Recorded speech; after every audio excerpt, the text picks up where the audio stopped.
So exactly what are Facebook ads? We're going to answer that question in this video. And these are what Facebook ads look like. This particular example is one to get page likes. And you can see you've got the logo, the name of the business, a nice headline that spells out what the ad's all about, an attention-grabbing picture, some details about the business, and you can click to like the page. This is what it looks like on the desktop news feed. Then this is what it looks like on the mobile news feed. Very similar, but you can see obviously it's taking into account the fact that it's a much smaller footprint.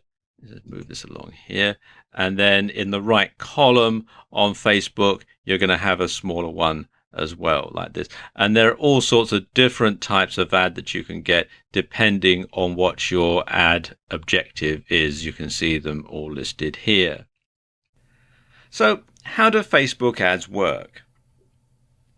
Well, the basic principles behind Facebook advertising are PPC and PPM.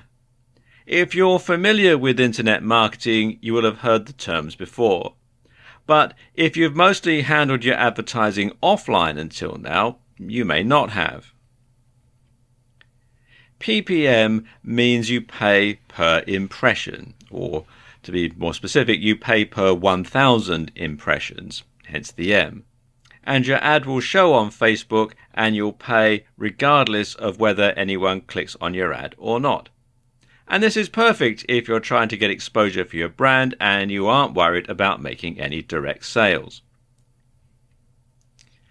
PPC stands for pay-per-click. And as I suspect that this is what most people watching this video are going to be more interested in, this is what I'm going to concentrate on for the remainder of the video. Now, as an advertiser, when you're buying a pay-per-click ad, you only pay when somebody actually clicks on one of your ads. And this means that you'll never need to pay for an ad that's unsuccessful. So if no one clicks on your ads, you don't pay a penny, and you'll still have gained exposure for your brand from it. Now, the price that you're going to pay for each click depends on a number of different factors. It depends on the niche that you're in, the keyword that you're targeting, and how many other marketers are targeting that niche or keyword. Now, pros and cons to both, of course. The bigger the niche and the more popular the keyword, then the higher the cost per click, otherwise known as CPC. But the more likely you're going to be able to reach a large audience. The converse is also true. The less popular the niche and keyword, the lower the CPC. But chances are that fewer people will see your ad, let alone click on it. Like most of us, Facebook are in business to make money, so the more you're prepared to pay per click, the more often your ads will get shown. Likewise, the higher your budget for any given day, the longer your ads will be repeated, and this process is known as bidding.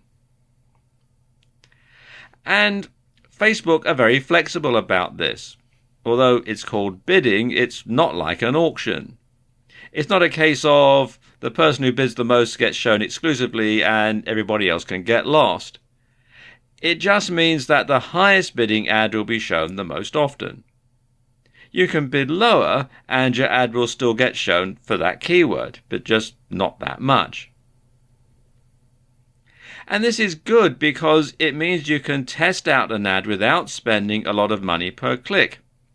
If it's effective, it'll get clicked on regardless of how often it gets shown. You can then scale up, pay more and get more clicks.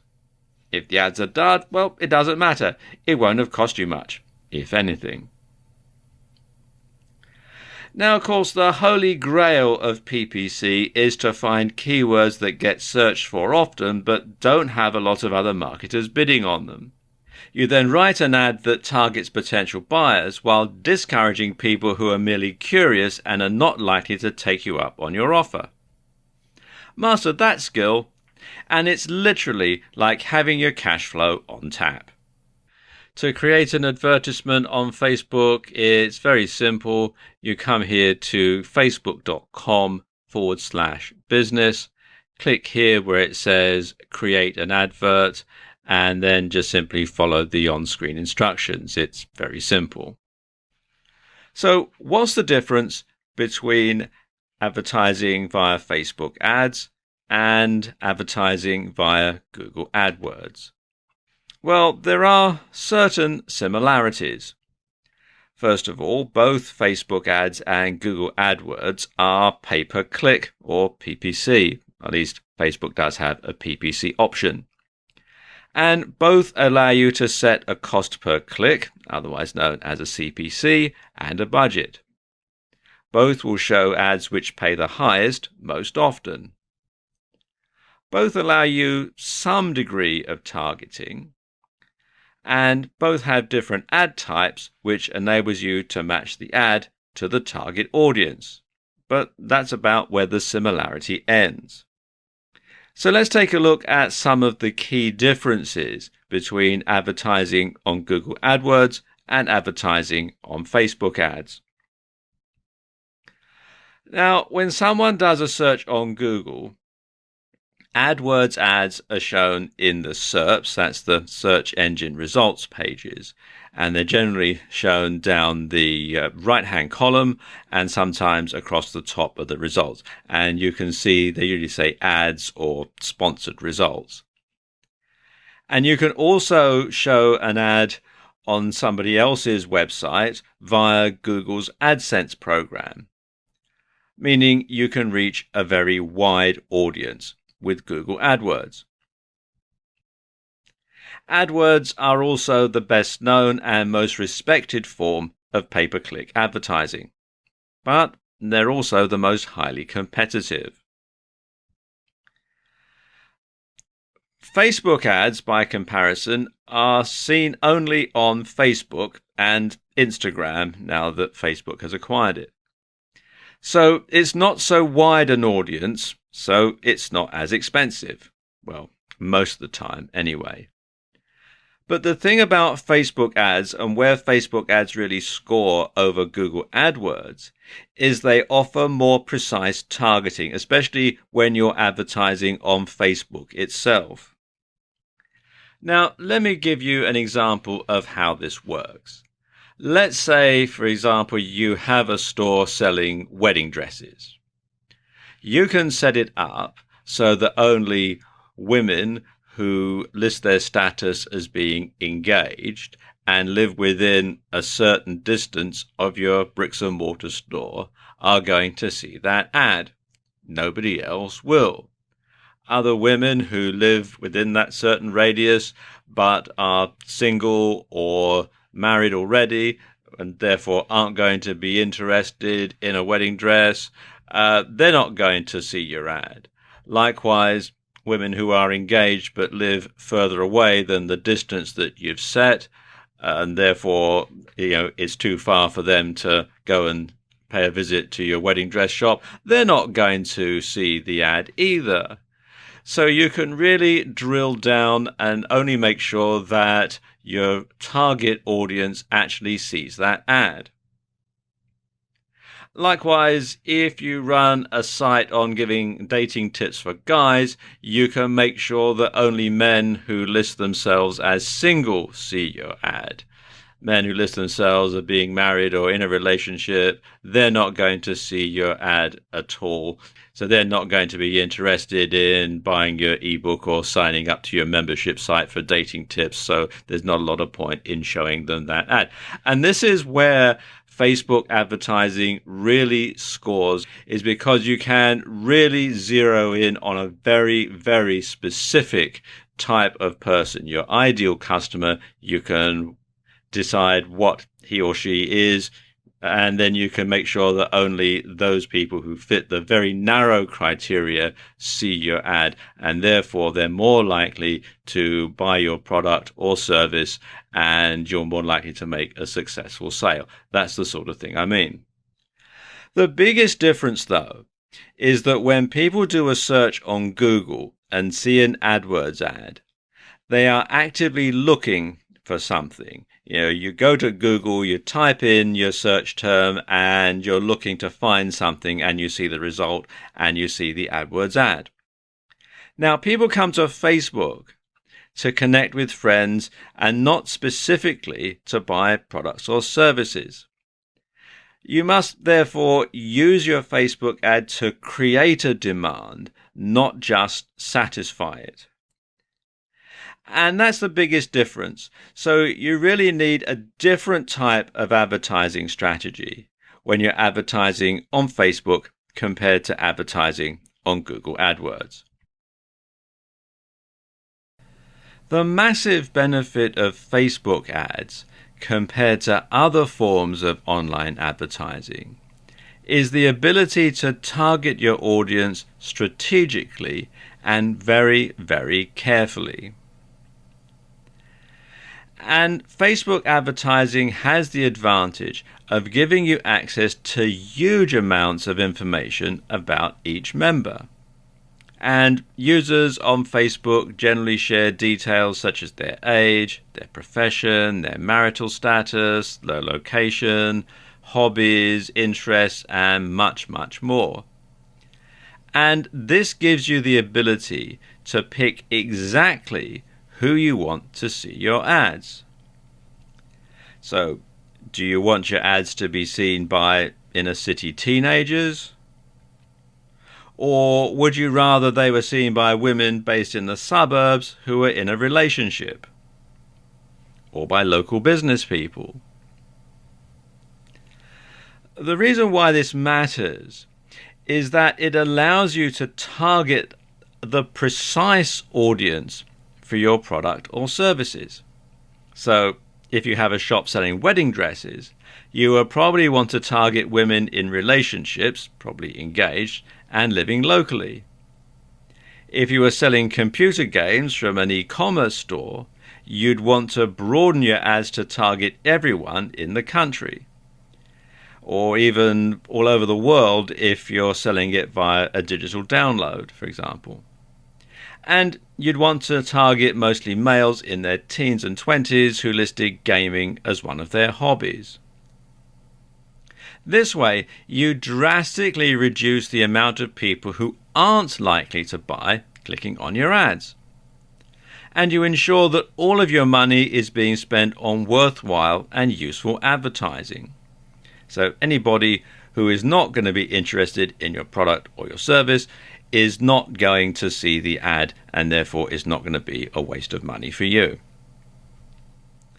Okay, now let's look at the different targeting options that Facebook has, because they do have quite a few, and the sort of targeting option that you're going to choose is largely going to be dependent, of course, on what your product or service is.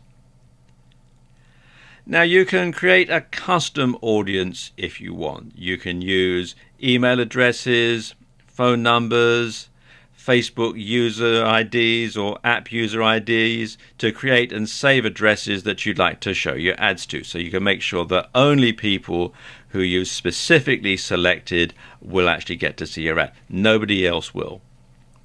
You can also choose by location, age, gender, and language. And basically, these are the most basic demographics of the audience that you want to reach. You can choose by interest. You can pick specific interests that are important to your audience. And these are determined by what people are connected to on Facebook, such as pages or apps. So if you're in a hobby niche or you're in a business niche, you can zoom straight in and only target those particular people. You can also select your audience based on connections. So you can set your audience based on whether or not they're connected to any of your pages, apps, or events. Or anyone who has a friend connected to what you're advertising will see their friend included in your ad. And this can increase the likelihood that they'll find your ad relevant, and they'll find it relevant enough to engage with it. Now, keep in mind that selecting multiple options for connections will limit your audience to people who only fall under each parameter. So, for example, if you wish to target your fans and friends of fans, you'll probably be better off using two separate ads, one for fans and one for friends of fans, because selecting both parameters for one ad will target only people who are fans and have friends who are fans. So it does sort of work its way through, so it can limit you. You can actually limit the amount of people that see your ad. This is the whole point. It is to sort of narrow down rather than broaden the advertising base. And of course there are more categories as well. You can select people based on any Facebook or partner categories that you've requested access to, although you need to keep in mind that some data is only available to advertisers in the US, because Facebook is of course a US based company and data protection laws apply in various places. Now let's look at a few tools that can help you to select the right audience. The first one is Ads Manager, and as it says here in their Help Center post here, you can create and run your ads, target your ads, set your budget, see how your ads are performing, and see your billing summary, payment history, and payment method info. And you can find out and access it by going to facebook.com/ads/manager. Obviously, you do have to have some ads running in order to manage. The other one is Power Editor. And this is, it says, designed for larger advertisers who need to create lots of ads at once and have precise control of their campaigns. And you can find it at facebook.com/ads/manage/power editor. And you have to have the right sort of browser to make it work. And it's basically an updated version of Ad Manager. Finally, you can use Audience Insights to get a really good look at the sort of people who are looking at your advertisements. And they give you a lot of information, things like demographics, page likes, activity, purchases, etc. And as you can see from this screen grab that they've got in the Help Center, there's a lot of information here, a lot of easy to follow graphics and that sort of thing. And they do have a lot of information on how it works, and there is actually a video on the subject that explains it probably better than I can. So if you come here to facebook.com/business/news/audience-insights, you'll be able to find out all about it. In this video, I want to talk you through some of the different types of Facebook ad. Now, Facebook used to have lots of different types of ad, but these days they've narrowed it down to just a few, and I suspect that these were probably the most popular ones anyway, and they've discontinued the ones that people weren't particularly interested in. So let's talk you through some of the different ones. And the first one is a promoted post. And the supported placements are the right column, the mobile feed, and the news feed. And this is a great way of getting a larger audience engaged with an important piece of content or promotion. And for a set budget, you can boost a post which will increase its visibility in the feed of people who like your page as well as their friends. Then there's a boosted post, which is slightly different. And the supported placements are the right column, mobile feed, and news feed. And it's available to pages with 50 likes or more, and it's a simpler version of the promoted post. And you choose fans of your page and their friends, or you can choose to select targeting criteria. Then there's a domain ad, and the supported placement is in the right column. And domain ads are essentially adverts that appear in the sidebar and point directly to a website that you're hosting. It's a similar way to a Google AdSense ad. And they are perhaps the simplest form of ads and are composed of a simple heading and a block of text. Then there's the multi-product ad. And the supported placements are the newsfeed and the mobile newsfeed. And multi-product ads display multiple items on a slideshow type display that lets users browse and shop right from Facebook. And this is incredibly powerful for e-commerce stores, and it means you're only really posting one ad to promote a whole range of different products. And it's also good if you've got a bricks and mortar store or something like that. You can use this type of advertisement, again, to highlight your products, showcase your products. Then there's page like, and the supported placements are the right column, the newsfeed, and the mobile newsfeed. And this is basically an advert for your Facebook page. And with these, what you're trying to do is increase the number of likes so that you can generate a bigger audience to market to.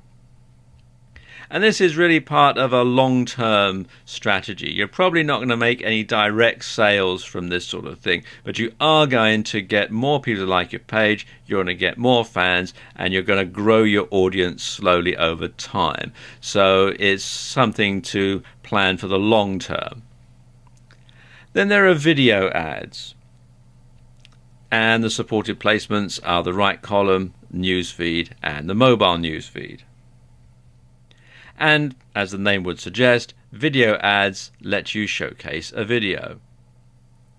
And they're good for getting likes, and they're powerful for video marketing.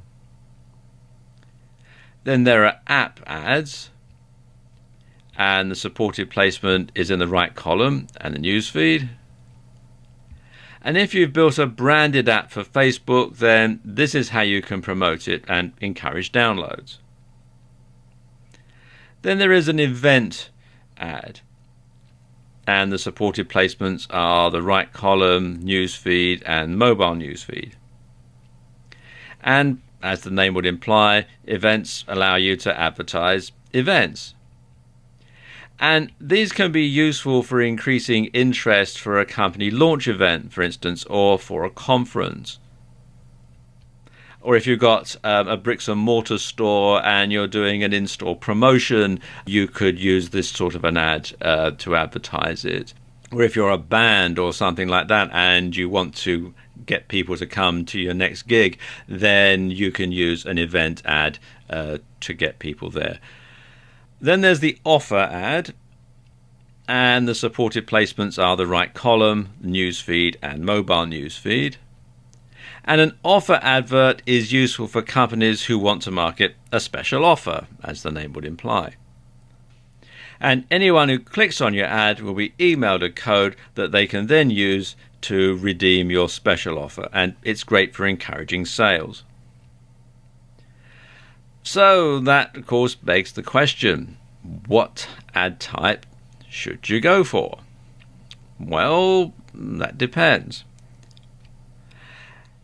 As a general rule, you'll want to use the domain ads when you're looking to generate direct conversions by selling a product, such as an ebook. Meanwhile, the promoted or boosted posts make more sense for businesses trying to build followers, and they represent more of a long-term strategy.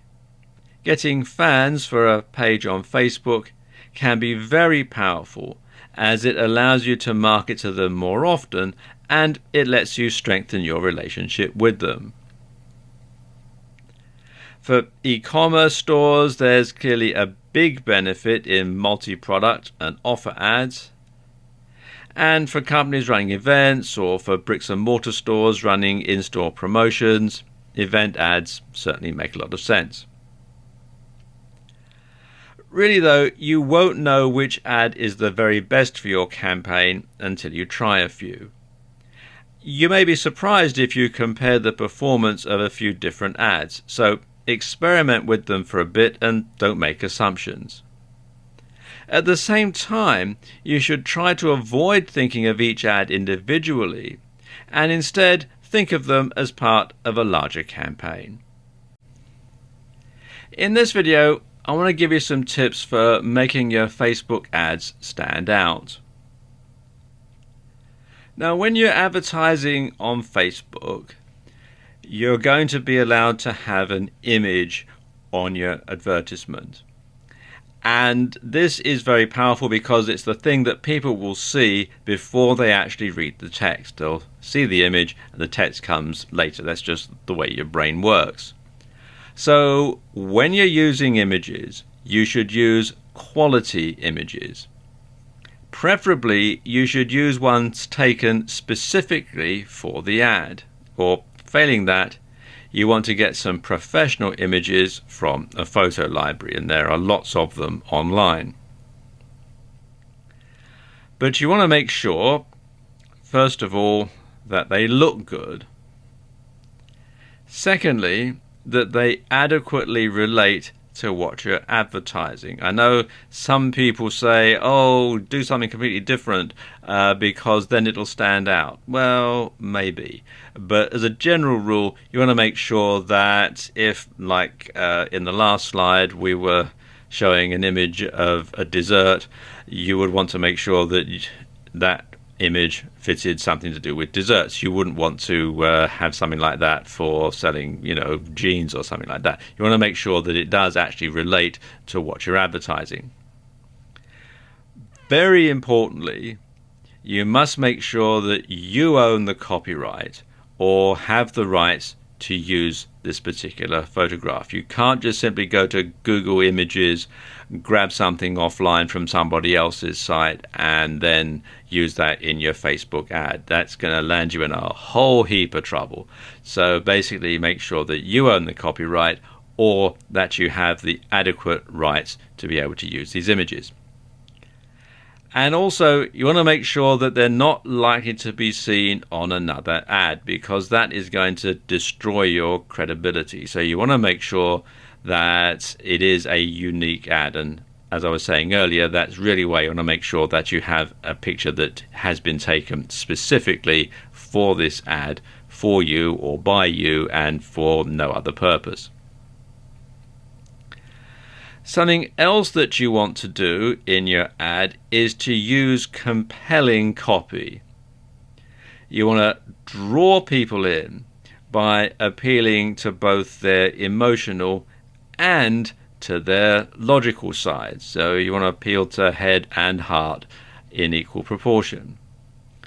You also want to have a strong call to action. You want to make sure that when people see your ad, they feel it's compelling to go ahead and click through and either make the purchase or go to your website or go to your Facebook page or whatever it is that you want them to do. But you must have a strong call to action.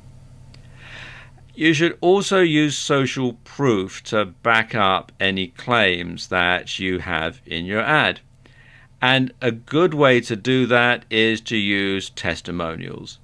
And if you're running a video ad, for example, getting video testimonials from previous customers can be very, very powerful indeed. But whatever you do, the testimonials should be genuine. You mustn't make them up. They must be real customers giving their real opinion. Now, some people say that you should put a question in the headline, because this draws people in and gets them reading the rest of the ad. And especially if it's a question your audience can answer yes. Above all else, you should be credible.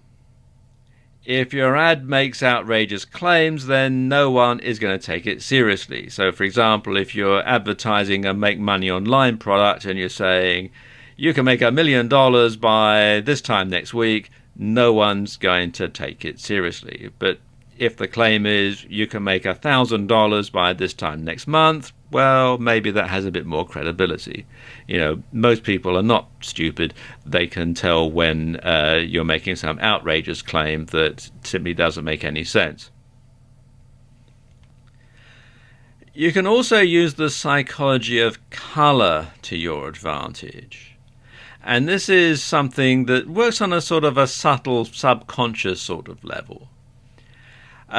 studies have proven that older people tend to like blue, purple and green, whereas younger people prefer yellow, red and orange. So you can build this sort of thing into your advertisement. In fact, you can actually take it a step further because different colors tend to relate to different things. For example, yellow tends to convey optimism, clarity and warmth. Orange is considered friendly, cheerful and confident. Red is exciting, youthful and bold.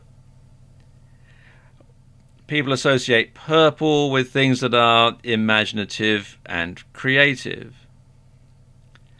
With blue, people tend to associate it with things being dependable, trusting and wise. Green tends to be associated with things that are peaceful, healthy and associated with growth.